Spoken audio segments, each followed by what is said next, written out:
तो यही एक्सपेरिमेंट को दोबारा वीन ने स्टडी किया। इसी को रिसर्च कहते हैं।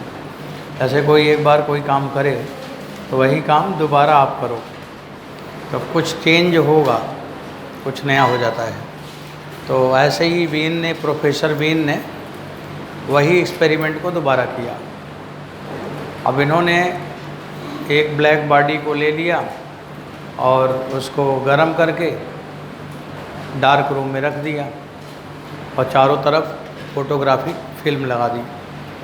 तो जब फोटोग्राफिक फिल्म लगा दिया, उस फोटोग्राफिक फिल्म पे स्पेक्ट्रम बना।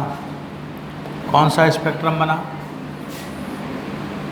बताओ? फोटोग्राफिक फिल्म में कौन सा स्पेक्ट्रम बनता है? नाम लिखा था कंटिन्यूअस स्पेक्ट्रम। स्पेक्ट्रम दो होता है, एक होता है लाइन स्पेक्ट्रम और एक होता है कंटिन्यूअस। तो यहाँ पे कौन सा स्पेक्ट्रम बनेगा? कंटिन्यूअस। वो जो स्टीफन लॉ था वो भी कंटिन्यूअस ही है। तो बच्चों ये कंटिन्यूअस स्पेक्ट्रम ऐसे बना, ऐसे बन भी रहा था, वही फिर से बना। तो उन्होंने देखा कि अच्छा यही बात स्टीफन ने भी देखा था और वही रेडिएशन कर्व इन्होंने भी देखा,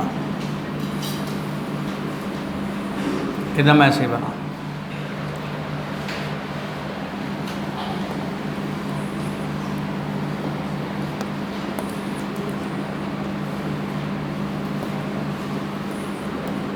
ऐसे ही बना, जैसे वो है वैसे ही है, एक ही जैसा बना था।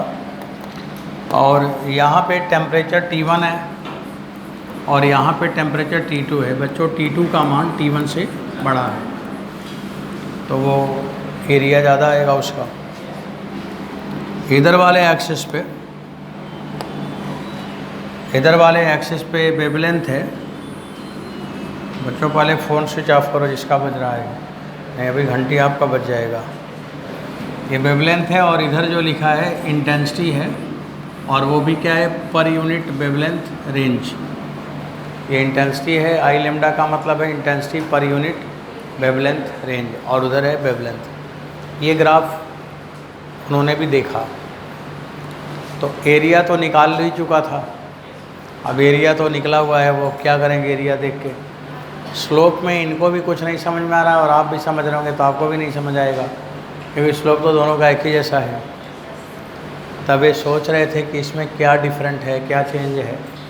तो इनको एक बात ये समझ में आई कि जो मैक्सिमम इंटेंसिटी का पॉइंट है, मैक्सिमम इंटेंसिटी का पॉइंट,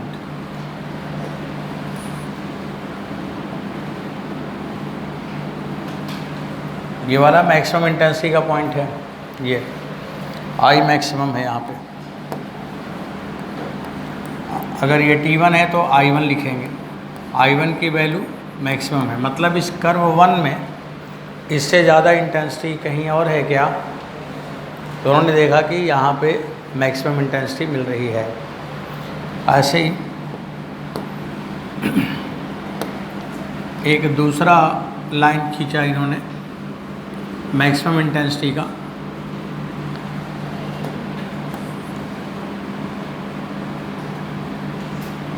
ये मैक्सिमम इंटेंसिटी यहाँ पे मिल रहा है। और बच्चों T2 टेम्परेचर का जो मैक्सिमम इंटेंसिटी है वो यहाँ पे मैंने लिखा I2 मैक्सिमम, ये हो गया। अब मैक्सिमम इंटेंसिटी यहाँ भी है, मैक्सिमम इंटेंसिटी वहाँ भी है। वो वाला T2 टेम्परेचर का मैक्सिमम इंटेंसिटी और ये वाला T1 टेम्परेचर का। फिर उन्होंने ये देखा कि जहाँ पे मैक्सिमम इंटेंसिटी है वहाँ की वेवलेंथ क्या होगी। तो वहाँ की वेवलेंथ, यहाँ की वेवलेंथ। तो इन्होंने क्या देखा कि I2 ज़्यादा है, तो I2 ज़्यादा है तो उसका वेवलेंथ कम है, और I1 कम है तो उसका वेवलेंथ ज़्यादा है। अब इसको मैं λ2 को क्या लिखूँगा? मैक्सिमम। λ2 को क्या लिखूँगा? मैक्सिमम। तो हाँ λ1, हाँ। तो इन्होंने ये देखा कि जहाँ पे इंटेंसिटी ज़्यादा है तो टेम्परेचर ज़्यादा है तो इंटेंसिटी ज़्यादा है। अब इंटेंसिटी ज़्यादा है तो वेवलेंथ वहाँ पे कम आ गया। तो यहीं पे इनके दिमाग में कुछ बात चलने लगी कि ये थोड़ा डिफरेंट दिख रहा है। तो बच्चों ये एक्सपेरिमेंटल फिजिकिस्ट थे, एक्सपेरिमेंट करके और जो रिजल्ट आता था उसी को अपने हिसाब से लिख दिए। इन्होंने ये देखा कि T1 T2 से छोटा है तो I मैक्सिमम पहले वाले का कम होगा I मैक्सिमम 2।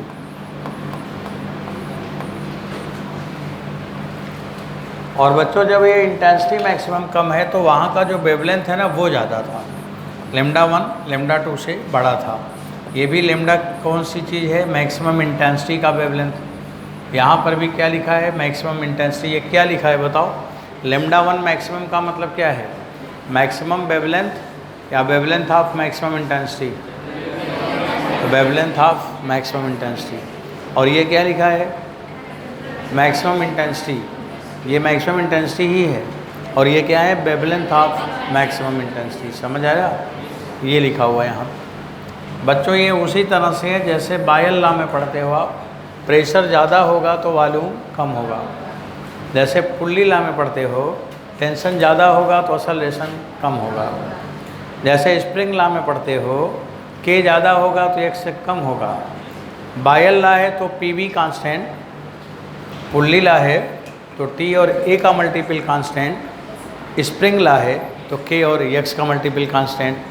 तो फिजिक्स में सिमेट्री बहुत आती है और ये नेचर में ही सिमेट्री आती है।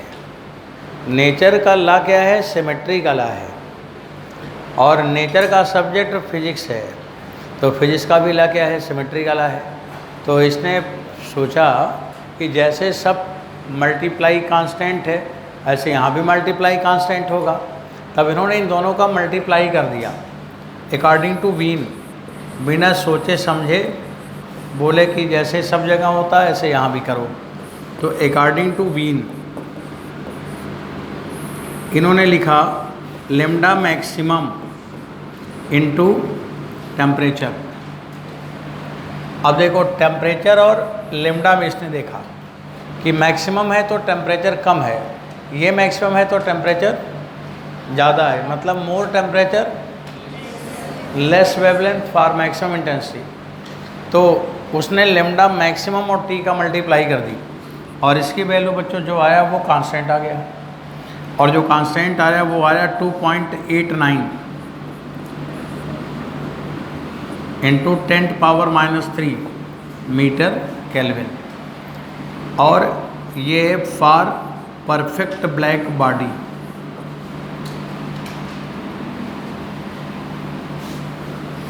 For perfect black body B का मान दिया रहता है पेपर में, जो देगा वो लिख लेना। 2.89 होगा तो 2.89 लिख देना, 2.98 होगा तो जो दिया जाएगा वही लिखना है।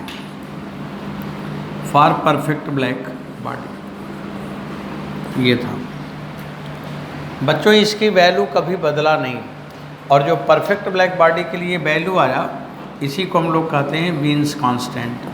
तो वीन्स कांस्टेंट बराबर आया बी इक्वल टू आया 2.89 इंटू 10⁻³ वेवलेंथ माने मीटर, टेम्परेचर माने केल्विन। और ये किसके लिए होगा? जब बॉडी कैसे होगी? Perfect black. कहीं कहीं 2.89 को 3 ही लिखेगा तो आप 3 लिख लोगे तो आसान लगेगा आपको। बच्चों ये ला, ये कॉन्सेप्ट जो ये लिखा हुआ है ये वीन्स ने लिखा और किसी ने पूछा नहीं कि वीन्स कैसे लिखे हो। और कोई पूछता तो बोलता जो मेरे को समझ आया वही तुम भी लिखो, क्यों पूछ रहा है क्यों लिखे हो। तो उन्होंने प्रैक्टिकल करके लिख दिया। अब बच्चों लैम्डा मैक्सिमम को हम क्या बोलेंगे आपसे एक बार पूछना चाहिए मेरे को, इसलिए पूछ रहा हूँ। तो वेवलेंथ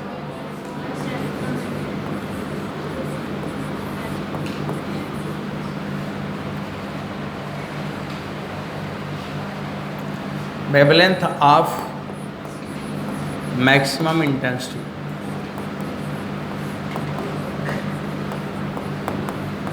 मैक्सिमम इंटेंसिटी का वेवलेंथ है, राइट? यही बात हुआ कि wavelength eight which intensity is maximum. या वेवलेंथ ऑफ मैक्सिमम इंटेंसिटी। अगर बच्चों परफेक्ट ब्लैक बॉडी नहीं है, कोई भी बॉडी है, फॉर एनी बॉडी, तो उसमें ना आप बस ये वैल्यू मत रखना 2.89। आप वहाँ पे अगर कोई भी जनरल बॉडी है तो आप यही फार्मूला लिखना, लिम्डा मैक्स इंटू टी बराबर बी, बस। अब वहाँ का जो बीन कांस्टेंट होगा टीचर देगा, और नहीं देगा तो आपको ज़रूरत नहीं पड़ेगा, आप सीधे यही लिख लोगे। तो ये तो फार्मूला हो गया, इसके अलावा इसमें कोई फार्मूला नहीं है। कोई और फार्मूला है क्या? बस ख़त्म हो गया। अब एक सवाल है, लेमडा और टी का मल्टीपल कांस्टेंट होगा, ये बात आने के बाद अगला सवाल आता है। तो बच्चों बेंस ने किसके लिए काम किया था? एवरेज इंटेंसिटी की मैक्सिमम इंटेंसिटी, मैक्सिमम इंटेंसिटी के लिए काम किया था। और क्या पाया? लेमडा और टी का मल्टीपल नहीं बदलता, और जो कांस्टेंट होता हरदम कांस्टेंट आता है, उसी को नाम पड़ा वीन्स कांस्टेंट, और उसको साइन मैंने लगाया स्मॉल बी से, डब्लू नहीं लगाया। इसका नाम डब्लू है तो डब्लू आना चाहिए ना, लेकिन उससे पहले, इनसे पहले फर्मी ने वर्क फंक्शन डब्लू से लिख दिया था, तब उसी समय के ये भी है, तो अब डब्लू कैसे लिखें? अब इनका नाम वीन है तो नाम भी बताना था, तो डब्लू नाम है लेकिन बी लिखे हैं, मतलब लोग गलत ही बोलेगा, वीन बोलेगा तो भी सेंस आएगा कि वीन है, तो वीन ने अपना नाम बीन लिखा तो वही बी इसने लिखा था। ऐसे लोग लिखते हैं, इसमें भी दिमाग लगाते हैं, उनका नाम कैसे लोग जाने। चलो बच्चों आगे बढ़ाते हैं। अब सवाल हो गया, इसका कॉन्सेप्ट खत्म, बात समाप्त। अब एक सवाल लिखिए,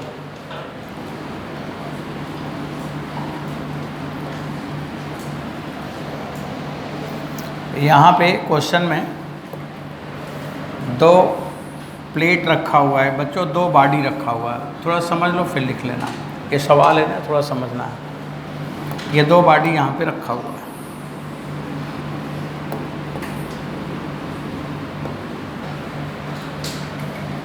दोनों बॉडी का, इसका टेम्परेचर T1 बराबर 2000 केल्विन है, इसका T2 नहीं पता है।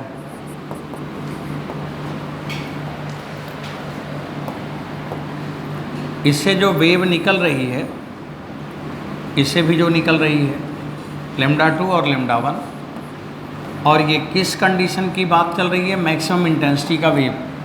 बहुत सारा वेव होता है, मैं सबकी बात थोड़ी करता हूँ, जैसे बहुत सारे बच्चे पढ़ते हैं तो मैं सबकी बात नहीं करता, पढ़ाना अलग बात है और बात करना अलग बात है। बात मैं उसका करूँगा जिसका रैंक अच्छी आएगी, रैंक 1 लाए 720 में 720 नीट वाले, और IIT वाले भी अपना 100% तक ला सकते हैं, ला दें, उन्हीं की बात होती है, बाकी सब ठीक है, आते जाते हो जाया करो। तो ऐसे ही यहाँ पर भी हमें कौन से वेवलेंथ की बात करनी है? केवल वो वेवलेंथ जिससे मैक्सिमम इंटेंसिटी आएगा, बाकी नालायक वेवलेंथ की बात नहीं करेंगे। मैक्सिमम इंटेंसिटी आने वाली बात होती है, वो वेवलेंथ लेमडा 1 लेमडा 2 है। बच्चों दोनों का सरफेस एरिया इक्वल है, तो मैं स्टेटमेंट लिख रहा हूँ, फॉर इक्वल रेडिएशन, नहीं, फॉर इक्वल सरफेस एरिया, पहले पूरी बात समझो आप।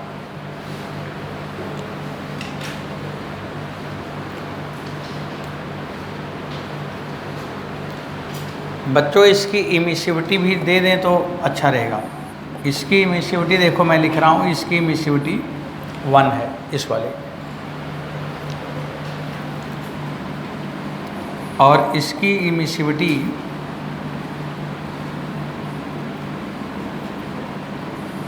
वैल्यू को बदलूँगा 0.81 है। देखो मैं बदलता रहता हूँ, देखते ना हमेशा, वो पढ़ा के इधर उधर करता रहता हूँ, पहले समझ लिया करो तब लिखा करो। अब इसकी इमिसिविटी कितनी है? इसका ज़्यादा करें, उसका कम करें, ज़्यादा अच्छा रहेगा। ये अब ये सवाल मैं जो लिख रहा हूँ, ये आईआईटी के पेपर में आया था। इसकी इमिसिविटी E1 है और इसकी इमिसिविटी E2 है। ठीक हो गया। तो लिखा हुआ इस सवाल में for equal radiation power, radiation power दोनों का इक्वल है। For equal radiation power if difference in wavelength is 100 angstrom, या कोई वैल्यू लिखूंगा तो λ1 λ2 कितना होगा। तो स्टेटमेंट मैं लिख रहा हूँ, पहले मेरे को लिखने दो तब लिखूँ। फॉर गिवन सरफेस एरिया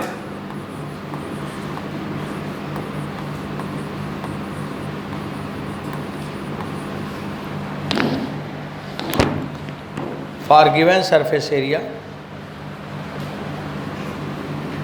अब आप गिवन सरफेस एरिया में कंफ्यूज मत होना, अगर कंफ्यूज होना हो तो इक्वल लिख लो। For given equal surface area for equal constant radiation power, for equal radiation power, radiation power if difference in wavelength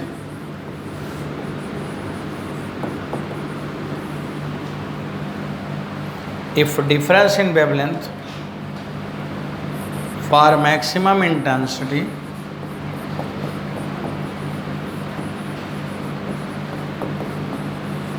is 2000 angstrom, 2000 angstrom,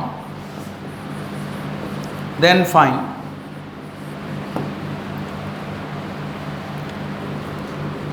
λ1 and λ2।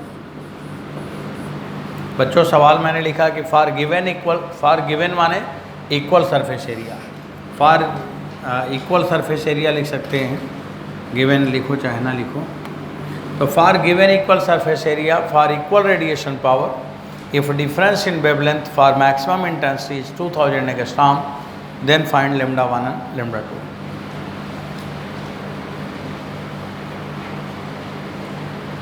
लगाइए इसको, बोलो।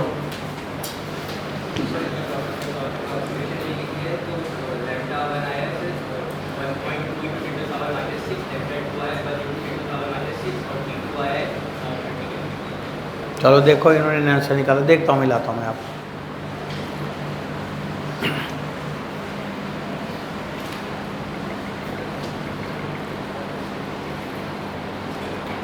बच्चों अब इसको एक्सप्लेन करने में जा रहा हूँ। इसमें लिखा है ना इक्वल रेडिएशन पावर। अब ध्यान सुनो इधर क्वेश्चन पे, तो लिखा है फॉर इक्वल रेडिएशन पावर, तो पहले पावर तो इक्वल करो।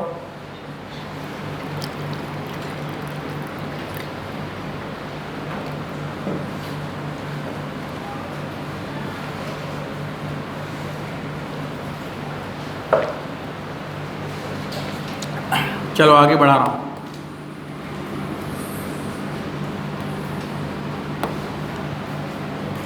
इधर मैंने लिखा है फॉर इक्वल रेडिएशन पावर,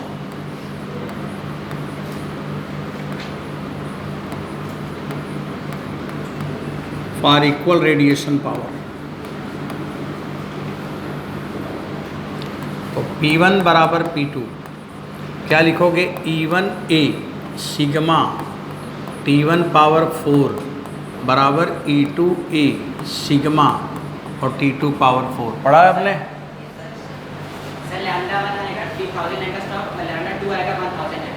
ठीक, जेड वैल्यू देखो आपकी क्लास से आंसर आ रहा है। अभी देखो मैं लगा रहा हूँ, ये P1 हो गया और ये P2 हो गया, और ये लिखा है कि इक्वल रेडिएशन पावर, दोनों पावर बराबर कर दी। लिखा हुआ सरफेस एरिया और सिग्मा, तो ये दोनों कैंसिल हो गए। इमिसिविटी E1 और E2 और T2, बच्चों T2 पावर 4 बराबर क्या हुआ? E1 अपान E2 इंटू T1 पावर 4। क्यों बच्चों? तो यहाँ देखते रहना, हैंस T2 बराबर T1 पावर 4 का 1/4 करो तो T1 आ जाएगा, और यहाँ पे आ जाएगा E1/E2 का पावर 1/4। आपको ये समझ आया? ये समझ आया? अब ये पावर 4 है ना, तो ये पावर 4 हटेगा तो यहाँ का भी पावर 4 हट जाएगा, और जहाँ पे पावर 4 नहीं है वहाँ पे 1/4 हो जाएगा, पावर 1/4 हो जाएगा।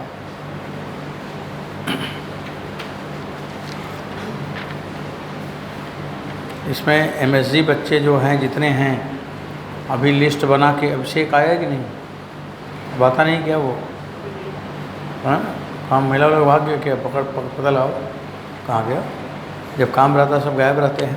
चलिए जो भी आए हों सुमित को बुला के, इसमें जितने बच्चे अभी तक MSG वाले हैं उनकी सबकी लिस्ट बनाएं, और लिस्ट बना के वो लिस्ट हमें भी भेजें और उस पर डालें ऐप पर, और पर्टिकुलरली उन बच्चों का एक ग्रुप, ऐसा ग्रुप जिसमें मोबाइल नंबर किसी का ना आए, अब जैसे बनता हो जहाँ बनता हो उस पर सारे बच्चों को मैसेज डालें, सिलेबस, टाइम और डेट, प्लेस, कहाँ होगा, किस टाइम होगा, और उसमें बिल्कुल उसी टाइम पे टेस्ट शुरू होगा। ये काम तुरंत कराना है बच्चों। टेस्ट आप लोगों का जो कल टेस्ट है MSG बैच का, और ये टेस्ट का टाइम है 12 बजे से लेकर 3:30 तक।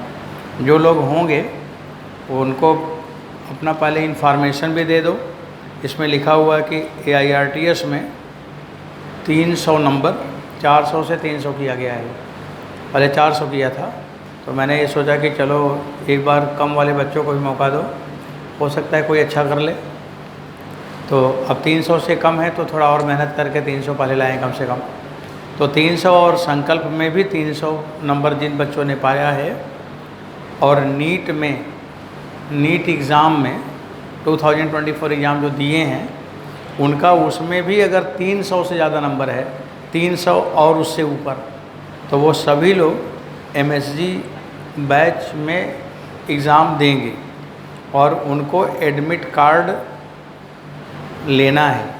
और वो एडमिट कार्ड बाज़ार में नहीं मिलेगा, यहीं मिलेगा ऑफिस में, वहीं पे जाके अपने अपने नंबर बता के एडमिट कार्ड लेकर उसमें करेंगे काम। और उतने बच्चों को कुछ और भी उनके साथ पढ़ाई लिखाई की बात की जाएगी, कुछ और भी टेस्ट वेस्ट की बात होगी, मतलब उतने बच्चों से कम उतना तो रिजल्ट हम ला दें, इसलिए कम से कम उतने तो सिलेक्शन हो, इसलिए कराया जाता है, और इतने बच्चे रिजल्ट ला देते हैं। तो चलो बच्चों अभी सवाल पे फोकस हो जाइए। तो T2 बराबर क्या है, T1 E1/E2 पावर 1/4। अब मैं यहाँ पे वैल्यू लिख रहा हूँ, T2 बराबर, चलो T1 का मान 2000, बोलते रहा करो, निमंत्रण में बैठे रहते हो, 2000। E1 का मान, हाँ ऐसे बोला करो जैसे अभी बोले थे। E2 का मान पावर 4, 1/4, तो 1/4 हो गया। अब बच्चों इसके आगे कैसे कैलकुलेशन करना है, क्योंकि कैलकुलेशन करोगे तभी तो सवाल का आंसर लिख पाओगे। अभी ये 0.81 और 0.01, इसको मैं लिखूँगा 2081 पावर 1/4। 81 का मतलब 3 पावर 4, तो 2000 इंटू 3 पावर 4, और उसका भी पावर 1/4, 4 बिफोर बराबर कितना आया, 6000 केल्विन। तो एक सवाल तो यही हो गया, जैसे मेडिकल के एग्ज़ाम में आया तो केवल इतना ही पूछ लेगा कि अगर इक्वल रेडिएशन पावर है तो टेम्परेचर कितना होगा। ये मोस्ट कॉमन क्वेश्चन है कि पूछ ही ले। तो आप देखो यहाँ पे स्टीफन लॉ लगा और हमने ये बात निकाल ली, ये तो स्टीफन लॉ से आया, यहाँ तो विंस लॉ नहीं लगा ना, ये स्टीफन लॉ से आया। अब इसके आगे जब हम बढ़ेंगे तब बच्चों अपना आंसर निकालने की तैयारी अब करेंगे। आप ये बात बताओ कि कौन सा वेवलेंथ ज़्यादा होगा, कौन सा वेवलेंथ कम होगा। तो भाई T1 का मान 2000 केल्विन है और बच्चों T2 का मान 6000 केल्विन है। अब आप देख रहे हो कि T2 का मान T1 से बड़ा है, तो जो λ1 होगा ना, λ2 होगा, वो λ1 से छोटा होगा, क्योंकि आपने पढ़ा ना इसका मल्टीपल वीन्स लॉ होगा, जैसे जैसे T बढ़ेगा वैसे वैसे λ घटेगा। इतनी बात समझ आ गई। अच्छा अब बताओ वीन्स लॉ है क्या। बच्चों वीन्स लॉ कोई लोग बताओ, वीन्स लॉ क्या है, यही है ना, λ1 T1 बराबर λ2 T2 बराबर कांस्टेंट। अब आप लोग यहाँ पे बच्चों λ1 अपान λ2 निकाल लो, तो T2 अपान T1 आएगा। T2 का मान यहाँ पे लिखा हुआ 6000 और T1 का मान लिखा हुआ है 2000, तो आप यहाँ पे T2 बाई T1 करोगे तो 3 आएगा, तो वी गेट λ1 बराबर 3 λ2।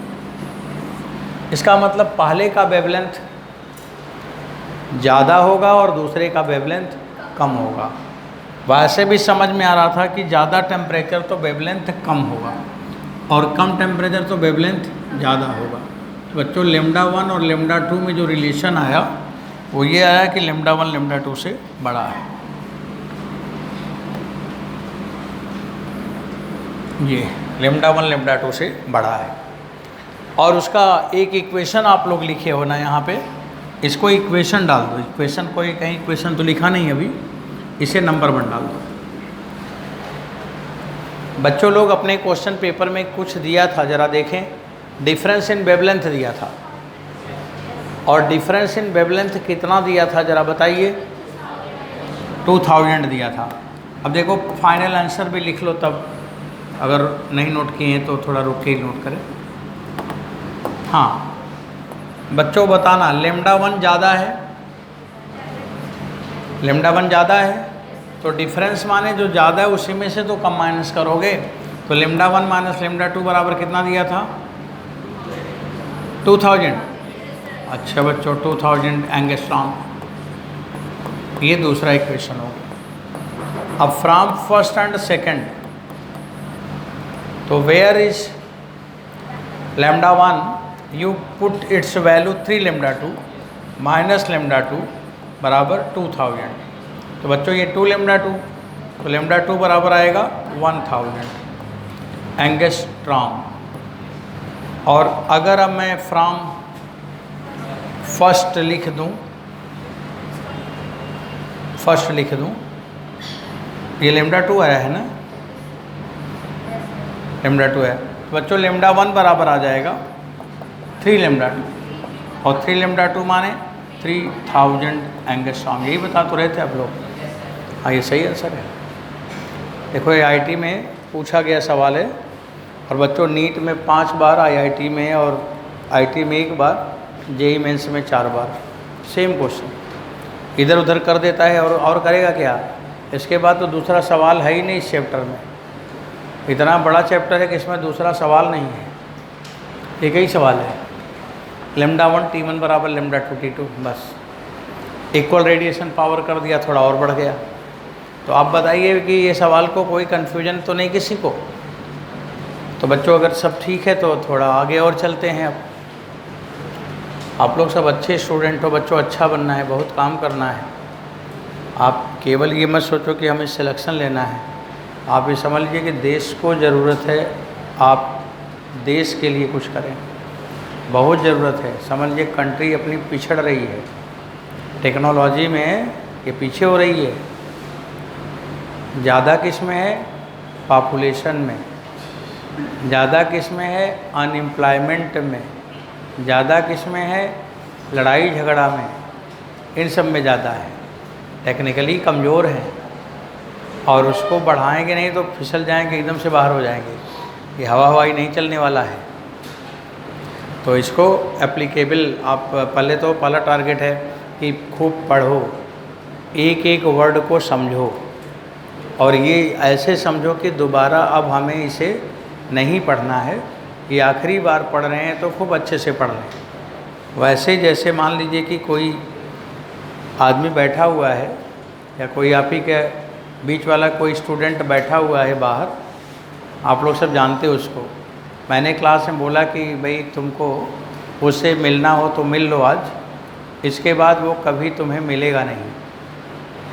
और अब जो उससे लड़ाई भी करता होगा वो भी सोचेगा कि चल के एक बार मिल लूँ, लड़ाई झगड़ा से क्या मतलब, अब तो जीवन में कभी हमें नहीं मिलेगा। और जब उससे मिलने जाएगा तो उस दिन बड़े ध्यान से उसको देखेगा और सोचेगा कि इसकी इमेज अपने मन में, आँखों में बसा लूँ ताकि याद रहे, मेरे को भूलूँ ना। वो भी कर रहा है जो झगड़ा करता था। ऐसे ही पढ़ाई भी सोच लो कि जो सब्जेक्ट आपको अच्छा नहीं लगता, टेंशन करता है, वो भी आखिरी बार आप पढ़ रहे हैं, दोबारा आपको अब नहीं पढ़ना। तो ऐसे पढ़ो कि फिर कोई चीज़ छूटने ना पाए। एक एक चीज़ ध्यान से पढ़ लो तो हमारा अच्छा रिजल्ट हो जाएगा और वो जीवन भर याद भी रहेगा। समझ गए? यही होता है पढ़ने पढ़ाने का मतलब। अब ये नहीं है कि हर साल वही पढ़ो। ज़िंदगी छोटी सी और एक ही चीज़ हर साल, एक ही चीज़ बार बार, तो फिर कर क्या पाओगे? तब मुश्किल हो गई ना। हमें तो बहुत चीज़ करनी है, अब एक ही चीज़ बार बार करो तो ये क्या मतलब है? ये ठीक नहीं है। इसलिए पढ़ाई अच्छे से करो। बस आगे बढ़ता हूँ, अगला पॉइंट हम ले रहे हैं। तो बच्चों ये सवाल तो मेरा तो हो गया, बस इसमें इतना ही पढ़ना और कुछ नहीं पढ़ना है। अब यहाँ पे ये काम कंप्लीट। अभी देखिए हमारे पास दो फार्मूले आ गए। एक विन्स लॉ आ गया मैक्सिमम इंटेंसिटी का, एक किरचॉफ लॉ, किरचॉफ नहीं, क्या नाम है उसका, स्टीफन लॉ आ गया एवरेज इंटेंसिटी का। एक मैक्सिमम बताएगा, एक एवरेज बताएगा। अब मान लीजिए कि मेरे मन में आया, मैं आपसे ऐसे सोच रहा हूँ कि अगर कोई सोर्स का टेम्परेचर